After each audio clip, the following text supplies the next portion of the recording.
Hello friends, welcome to my channel SR K tuition tutorial. आज हम पढ़ेंगे force and energy का chapter और ये क्लास 5th से लिया गया है। और ये सारी जो भी स्टूडेंट्स हैं हमारे फर्स्ट से लेके +2 क्लास तक सबके लिए हेल्पफुल है। सभी नोट्स को रेफर करके अपनी नॉलेज को एनहांस कर सकते हो और एग्जामिनेशन पॉइंट ऑफ व्यू से गुड मार्क्स ऑब्टेन कर सकते हैं। तो चलो अब डिस्कस करते हैं फोर्स और एनर्जी के बारे में। फोर्स होती क्या है? ठीक है, फोर्स एक पुश और पुल होता है। जैसे कि आपने किसी चीज को धकेलना, धक्का देना और किसी चीज को खींचना और उसको किसी ऑब्जेक्ट के ऊपर लगाना, दैट इज कॉल्ड फोर्स। जैसे कि मेरे पास एक बुक है, ठीक है, मैं उसको धक्का देती हूँ, ठीक है, और जो धक्का मैंने उस ऑब्जेक्ट के ऊपर लगाया उसे बोलते हैं फोर्स। ठीक है, और फोर्स आप किसी भी ऑब्जेक्ट के ऊपर लगा सकते हो। ठीक है, अब मान लो मैं एक एग्जांपल देती हूँ आपको कि अगर आप दीवार के ऊपर धक्का देते हो, दीवार के ऊपर फोर्स लगाते हो आप, तो आपकी जो दीवार है वो थोड़ी ना मूव होगी। ठीक है, आप पुश करते हो दीवार को, वो मूव थोड़ी ना होगी, पर आप फोर्स तो लगा रहे हो ना। अगर आपसे पूछा जाए कि आप देखोगे काम तो हुआ नहीं, वर्क डन क्या हुआ आपका? 0 हुआ। तो कुछ ऐसे भी हमारी जो फोर्स होती है वो अप्लाई की जाती है। ठीक है, तो उसमें फोर्स तो लग रही होती है, बट वर्क डन आपका जब भी पूछा जाएगा कितना हुआ तो 0 होगा, क्योंकि वो तो हिली नहीं, वो तो उसी पोजीशन पे है स्टिल। ठीक है, इसी तरह से जैसे कि फोर्स का एग्जांपल देना हुआ आपने, जैसे कोई आदमी है, जैसे छकड़ा गाड़ी होती है ना, कार्ट होता है हमारे पास, तो कार्ट को धकेलता है मैन, तो वो एग्जाम्पल हो गया हमारा फोर्स का। जैसे कोई दरवाजा, मैंने दरवाजा खोला, आके पुश किया मैंने दरवाजे को, ठीक है, तो वो क्या लगाई मैंने? फोर्स लगाई, दरवाजा खुल गया। अब कई बार ऐसा होता है हमारे पास, जैसे मैंने दरवाजे को धक्का लगाया, ठीक है, धक्का तो लगा दिया। अब उस धक्का लगाने के बाद दरवाजा मेरा ओपन हो गया, मुझे दिख गया इसमें मैंने फोर्स लगाई, बट मुझे इसमें इफेक्ट नहीं दिखता ना। इफेक्ट अगर मैं बोलूं मुझे इफेक्ट दिख रहा है, फोर्स का इफेक्ट दिख रहा है उसमें कि मैंने कितनी, वो इफेक्ट दिखता है जब कोई चीज खुलती है। जैसे मैंने धक्का दिया तो अगला कोई बंदा बैठा हुआ है वहां पे, वो उस दरवाजे को देख रहा है और उसे दिखा कि दरवाजा खुला, तो उसको इफेक्ट दिखा उस चीज का, उसको फोर्स थोड़ी ना दिखती। फोर्स कभी हमारी आंखों को नहीं दिखती है, हमारी आंखों को नहीं दिखती है फोर्स, हमारे को सिर्फ इफेक्ट दिखता है।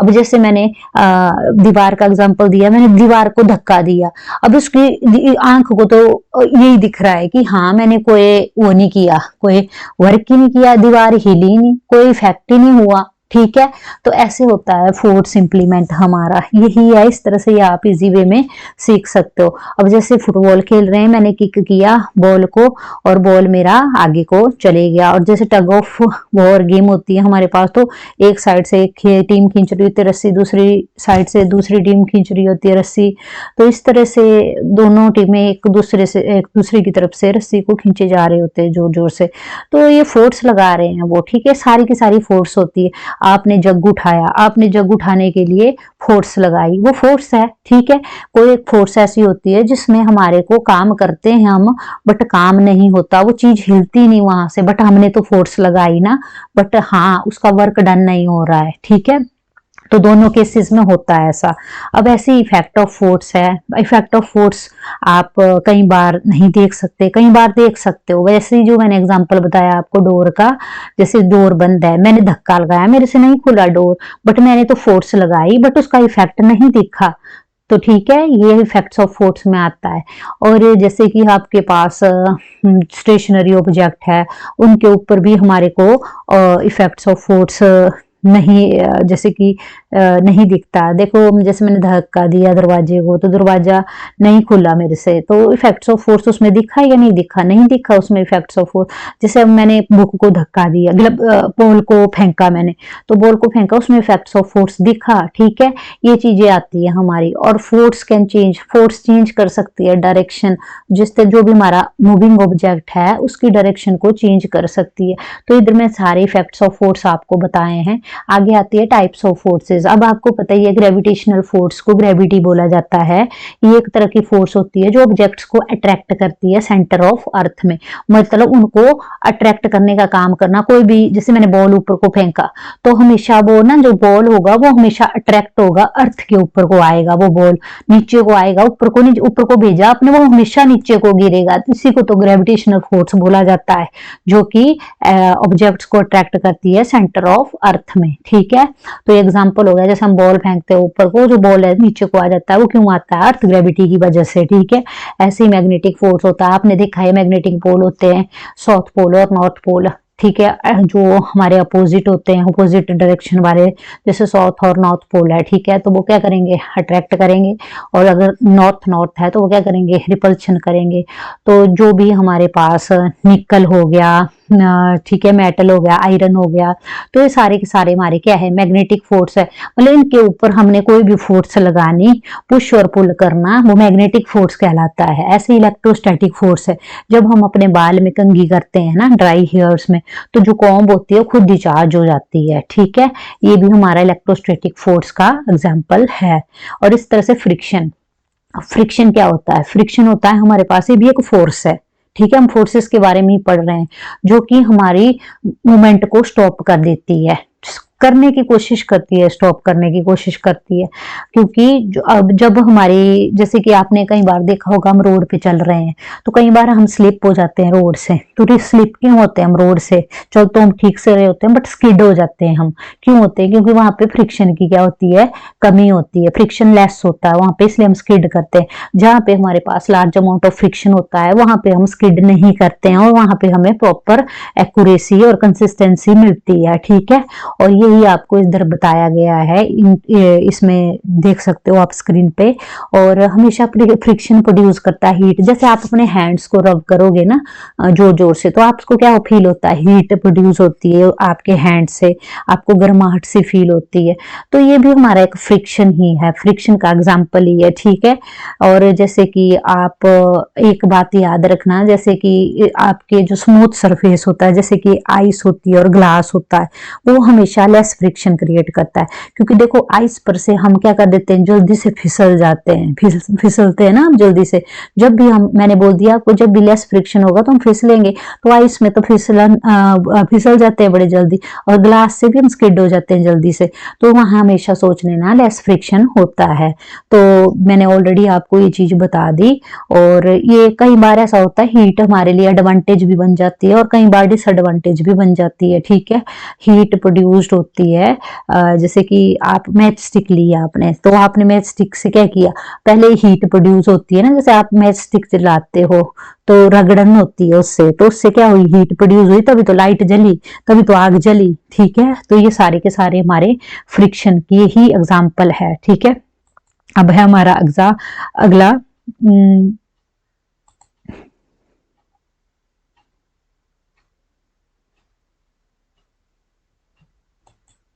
Advantages of friction. अब फ्रिक्शन की क्या क्या एडवांटेजेस होती है?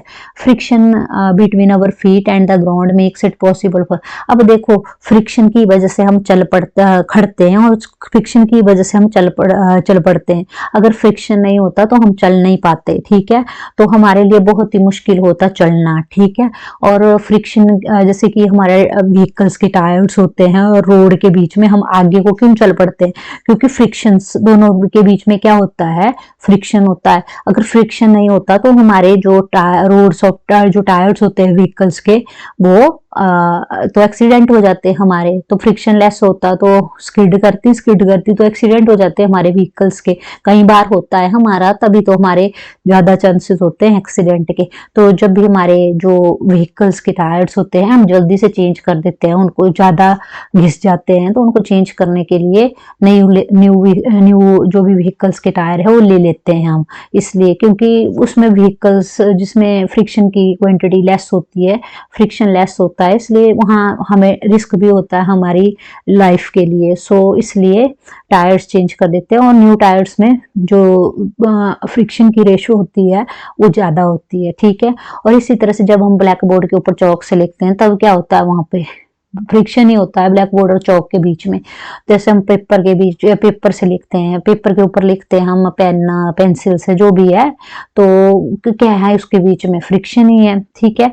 इसी तरह से डिसएडवांटेजेस क्या है इसकी, डिसएडवांटेज यही है इसकी कि जो हैवी ऑब्जेक्ट होता है हमेशा वो क्या होता है, उसके ज्यादा चांसेस होते हैं स्लाइड होने के। जैसे ट्रक देख लो, हैवी ऑब्जेक्ट है तो स्लाइड होने के उनके ज्यादा चांसेस होते हैं, एक्सीडेंट होने के, ठीक है। फ्रिक्शन हमेशा डैमेज कर देता है जो व्हीकल्स के टायर्स होते हैं, जैसे हमारे शूज के सोल्स होते हैं, जैसे मशीन पार्ट्स होते हैं उनको, ठीक है, डिसएडवांटेज है, ठीक है। और हमेशा जो हमारे पास मशीन पार्ट्स होते हैं वो हम ऑयल लगाते हैं, उनमें ऑयल इसलिए लगाते हैं, ऑयल तो स्लिपरी होता है हमारा, बट वो क्या कर देता है, रिड्यूस कर देता है फ्रिक्शन को। डिफरेंट पार्ट ऑफ मशीन्स में जो फ्रिक्शन होता है उसको रिड्यूस कर देता है। तो ये डिसएडवांटेज है कि आप मशीन पार्ट्स होते हैं वो ऑयली होते हैं, ऑयली होते हैं तो ऑयली होने के बाद वो स्लिपरी हो जाते हैं, स्लिपरी के बाद वो फ्रिक्शन की मात्रा को क्या कर देते हैं, रिड्यूस कर देते हैं। तो ये भी एक डिसएडवांटेज है, ऑयली चीज हमेशा फ्रिक्शन को क्या करती है, रिड्यूस करती है, ठीक है। एनर्जी आपको पता है, ये जो हमें काम करने की क्षमता है होती है उसे बोलते हैं एनर्जी, जिससे जो कि हम काम करते हैं, जो हम कर पाते हैं। जैसे कि मैं हूं, अब मैं बुक उठा देती हूँ तो मेरी एबिलिटी है काम करने की, मेरी क्षमता है काम करने की, मैं टोकरी उठा लेती हूँ। तो जो भी क्षमता होती है काम करने की उसे एनर्जी बोलते हैं। एनर्जी, अगर मेरे शरीर में एनर्जी नहीं होगी तो मैं कैसे उठा पाऊंगी टोकरी, फलों की टोकरी होगी उसको उठाना चाहूं तो उठा सकती हूँ, नहीं उठा पाऊंगी। मेरे शरीर में एनर्जी होगी तो मैं कोशिश करूंगी, उठाऊं ना उठाऊं अलग बात है, बट कोशिश करूंगी ना उठाने की। एनर्जी नहीं होगी तो मैं पहले ही मना कर दूंगी कि भाई मेरे से नहीं होगा। तो वही होता है, एनर्जी का मतलब होता है the ability to do work, जो करने की, काम करने की क्षमता होती है उसे एनर्जी बोला जाता है। हमारे पास बहुत तरह की एनर्जीज होती है, ठीक है, बहुत तरह की। मैकेनिकल एनर्जी जैसे मैंने लिखी है यहाँ पे, मैकेनिकल एनर्जी, मैकेनिकल एनर्जी के बाद पोटेंशियल एनर्जी, पोटेंशियल एनर्जी के बाद काइनेटिक एनर्जी, काइनेटिक एनर्जी के बाद हमारे पास वो हीट एनर्जी, सारी बहुत सारी की एनर्जीज होती है। इधर मैं थोड़ी सी एक्सप्लेन की है, आप यहाँ से आइडियल। अब मैं एक बार बता देती हूँ, काइनेटिक एनर्जी वो एनर्जी होती है जो हमेशा मोशन में होती है, मोशन को रिप्रेजेंट करती है। पोटेंशियल एनर्जी वो एनर्जी होती है जो पोजीशन के बारे में बताती है, ठीक है। ये चीजें सारी की सारी। और पोटेंशियल एनर्जी का एग्जाम्पल ले लो, जो डैम में पानी स्टोर होता है ना, उसमें कौन सी एनर्जी होती है, पोटेंशियल एनर्जी, ठीक है। और जैसे कि आप कई बार ऐसा होता है, आप पानी फेंकते हो, हाइट से फेंकते हो, डैम के अंदर फेंकना, आपने हाइट से पानी फेंक रहे हो, तो जब वो कन्वर्ट, जब आप फेंक रहे हो पानी, तब वो किस में है, काइनेटिक एनर्जी में है। और जब वो पानी अंदर पड़ गया डैम के अंदर हाइट से, तो वो क्या नीचे बैठ गया, नीचे पड़ के क्या हो गया, वो पोटेंशियल एनर्जी में आ गया, प्रॉपर शेप में आ गया। मतलब जब कोई चीज फ्लो में होती है तो उसे मोशन, काइनेटिक एनर्जी कहा जाता है, फ्लो ऑफ मोशन में होती है। जब वो रेस्ट पोजीशन पे होती है, शेप ऑफ द पोजीशन के बारे में बताती है, वो पोटेंशियल एनर्जी बोला जाता है। फिर उसके बाद आता है हमारे पास इलेक्ट्रिकल एनर्जी, आपको पता ही है, जो बल्ब से मिलती है, ट्यूबलाइट से मिलती है, रेडियो टेलीविजन चलते हैं हमारे, कंप्यूटर चलता है, वॉशिंग मशीन चलती है, इसी से चलती है, इलेक्ट्रिकल एनर्जी से, ठीक है। विंड एनर्जी क्या होता है हमारे पास, जैसे कि आपको विंड माइल्स होती है, जनरेट करती है इलेक्ट्रिकल एनर्जी, ठीक है। सारी की सारी पावर मिलती है हमें, वो सारी हमारी विंड एनर्जी होती है। साउंड एनर्जी होती है, जैसे कि आपके टेलीविजन से आवाज आ रही है, रेडियो से आवाज आ रही है, ऑडियो प्लेयर से आवाज आ रही है, वो साउंड एनर्जी होती है, ठीक है। ये सारे के सारे हमारे, जैसे गिटार हो गया, ठीक है, तबला हो गया, ये सारे के सारे साउंड प्रोड्यूस करते हैं, ठीक है। अब इसी तरह से हमारे पास नेक्स्ट है सिंपल मशीन।